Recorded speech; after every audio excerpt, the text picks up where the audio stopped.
Ahora, en el tiempo de análisis de las grandes tensiones geopolíticas con que empezamos este día, nos acompaña don Diego López Garrido, es director de la Fundación Alternativas. Don Diego, bienvenido, muy buenos días. Hola, buenos días. El escenario abierto en Francia con la caída del gobierno de Barnier, ¿cómo es de serio y de grave para el país a su juicio? Pues es una mala noticia para la Unión Europea, ¿no? Francia es uno de los dos grandes líderes en la Unión Europea junto a Alemania. Alemania tampoco está pasando por su mejor momento, precisamente con unas elecciones a la vista.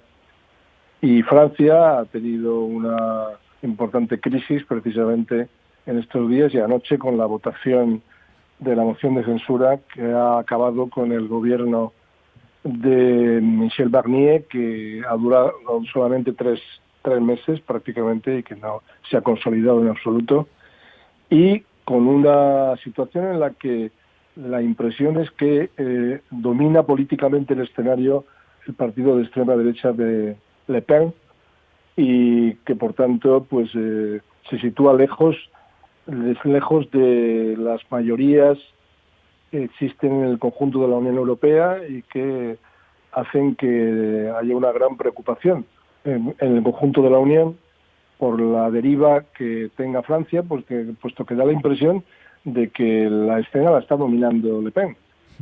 Claramente, Le Pen no ha pedido la dimisión del presidente Macron y le mantiene como una especie de rehén, esperando a que Macron nombre a un primer ministro que puede correr la misma suerte que Barnier, ¿no? Y por otra parte tenemos a la extrema izquierda de Mélenchon pidiendo la dimisión de Macron y ese es el escenario ahora mismo de auténtica crisis en Francia y que es preocupante para el conjunto de la Unión Europea porque va a tener sin duda, está teniendo ya algunos efectos económicos que no convienen a los demás socios de la Unión Europea, ¿no?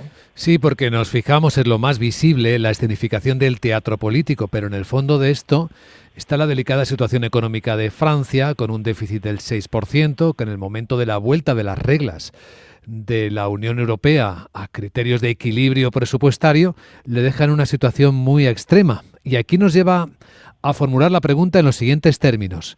¿Se trata de el qué hay que hacer para volver a equilibrar las finanzas de Francia o en quién puede hacerlo? Bueno, las dos cosas, ¿no?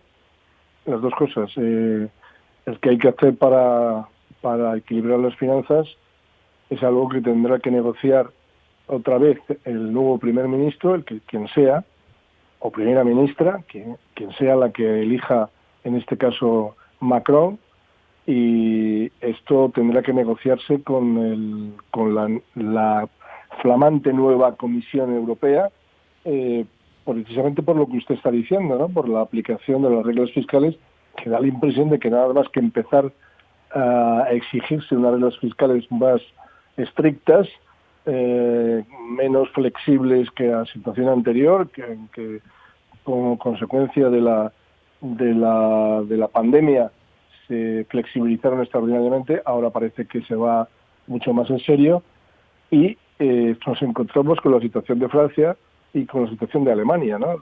Es decir, una situación en la que de nuevo aflora una situación de crisis en donde, bueno, curiosamente, el único país que está creciendo de una forma sostenida es España, ¿no?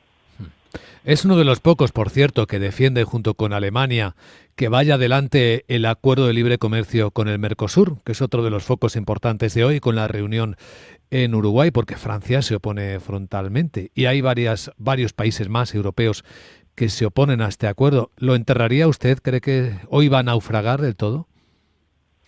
No, no sé lo que va a pasar, pero del todo no. El Mercosur siempre estará ahí presente porque es una forma de relación económico-política que tiene la Unión Europea con el exterior.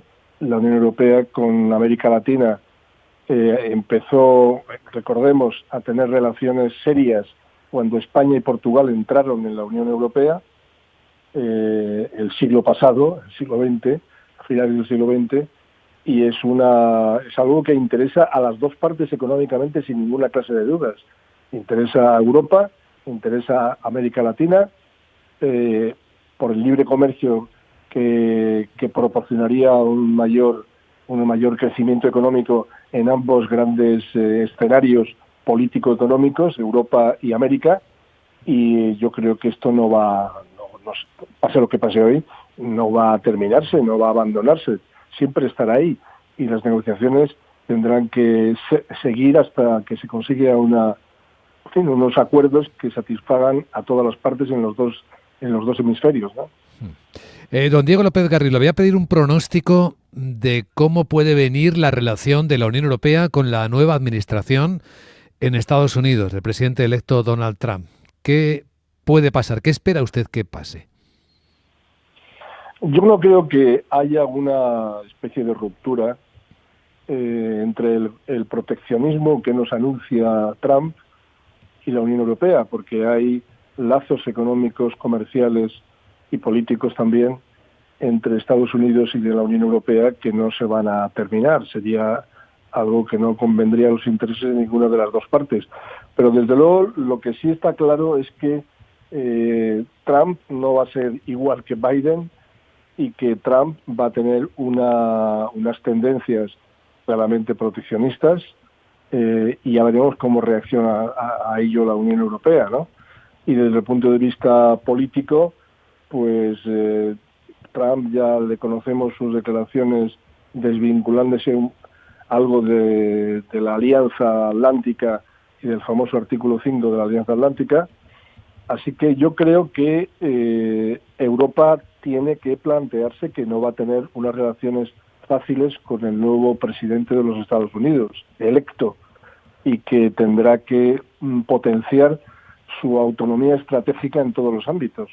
Ese concepto que lanzó el siglo pasado también, ya en este siglo, el siglo XXI, en 2015, lo lanzó Federica Mogherini, la autonomía estratégica, se ha ampliado y ya no es solo autonomía estratégica que debe tener la Unión Europea en los ámbitos de defensa y de política exterior, sino también en el campo, por ejemplo, de la salud, para no enfrentarse a desabastecimientos como los que se sufrieron con la pandemia, y en los demás aspectos económicos también, ¿no? O sea que la Unión Europea tiene que desarrollar ese ámbito de autonomía estratégica, porque diríamos que no va a tener las relaciones tan fáciles como las que podría tener con un presidente del Partido Demócrata, que ya no va a ser en los próximos 4 años, ¿no?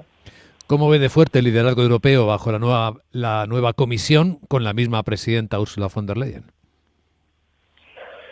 Pues yo creo que la Unión Europea, con la nueva comisión, la nueva comisión está escorada algo hacia la derecha, como el Parlamento Europeo, pero a pesar de todo, en el Parlamento Europeo y en la comisión, las fuerzas políticas proeuropeístas, del centro derecha, del centro izquierda, siguen siendo mayoritarias, a pesar de todo, siguen siendo mayoritarias, y no va a haber un cambio político sustancial con la nueva Comisión y con el nuevo Parlamento Europeo, yo creo.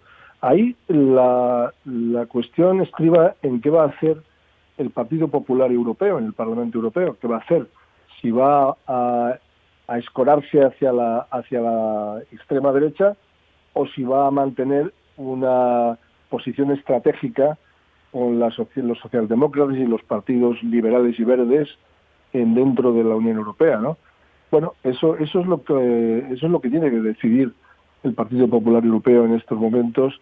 No está claro cuál es la orientación que tome, pero yo creo que va a seguir existiendo una Unión Europea que apueste por el europeísmo, que apueste por sí misma realmente, y que tenga, por tanto, unas posiciones importantes que tienen que fortalecerse aún más en el escenario internacional.